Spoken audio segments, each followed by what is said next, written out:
भाई दूज की कहानी। एक गांव में एक बहुत ही बुजुर्ग महिला रहती थी। उसका एक बेटा था और उसकी एक बेटी भी थी। बुजुर्ग महिला ने अपनी बेटी की शादी कर दी थी। एक दिन जब भाई दूज का त्योहार आया तभी उस बुजुर्ग महिला के बेटे ने कहा कि माँ, मैं अपनी बहन के घर टीका करवाने के लिए जा रहा हूँ। जिसके बाद उसकी माँ ने कहा, बेटा, हम लोग बहुत गरीब लोग हैं। तुम टीका करवाने के बाद अपनी बहन को क्या दोगे?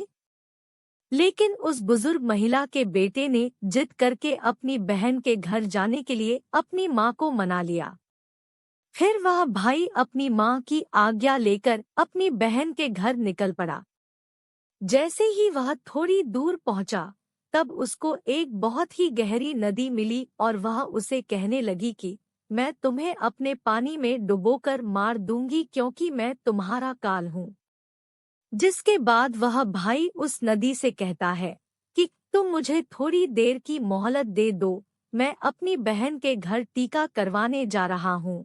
जब मैं वहां से वापस आऊंगा तब तुम मुझे मार देना। जिसके बाद वह नदी भाई को आगे जाने के लिए रास्ता देती है और फिर वह भाई आगे की ओर चल देता है। थोड़ी दूर पहुंचने के बाद उसको एक शेर मिलता है जो कहता है, मैं तुम्हें खा जाऊंगा। इसके बाद वह भाई शेर से कहता है कि अभी नहीं, मैं अभी अपनी बहन के पास टीका करवाने जा रहा हूँ। जब मैं लौट कर आऊंगा तब तुम मुझे खा लेना। फिर भी उस भाई को आगे जाने के लिए रास्ता है और फिर जब वह भाई आगे की ओर बढ़ने लगता है तो कुछ दूर पहुंचकर उसको एक सांप मिलता है और वह भी भाई से कहता है कि मैं तुम्हें मार दूंगा। वह भाई उस सांप भी वही कहता है कि मैं अभी अपनी बहन से टीका करवाने जा रहा हूँ। जब मैं लौट के आऊंगा तब तुम मुझे मार देना। वह भाई आगे की ओर चला जाता है और थोड़ी ही देर में भाई अपनी बहन के घर पहुंच जाता है। जब वह अपनी बहन के घर पहुंचता है तो घर के बाहर से आवाज लगाता है, लेकिन घर के अंदर उसकी बहन सूत काट रही होती है।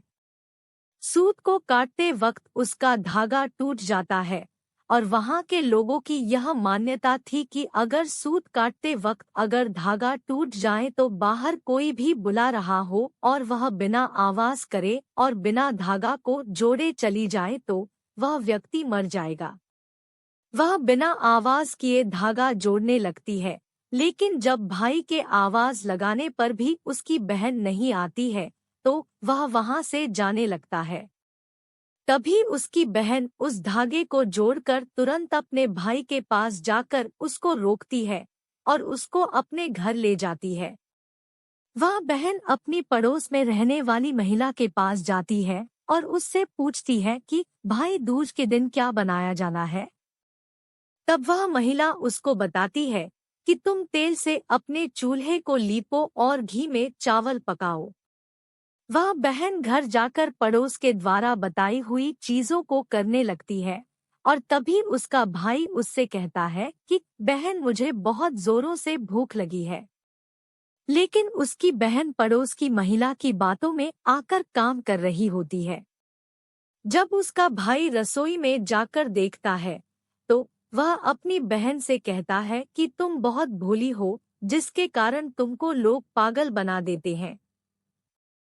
तुमने कभी घी में चावल पकते हुए देखा है और तेल से कभी चूल्हे को लीपा जाता है। तुम गोबर से चूल्हे को लिपो और पानी में चावल को पकाओ।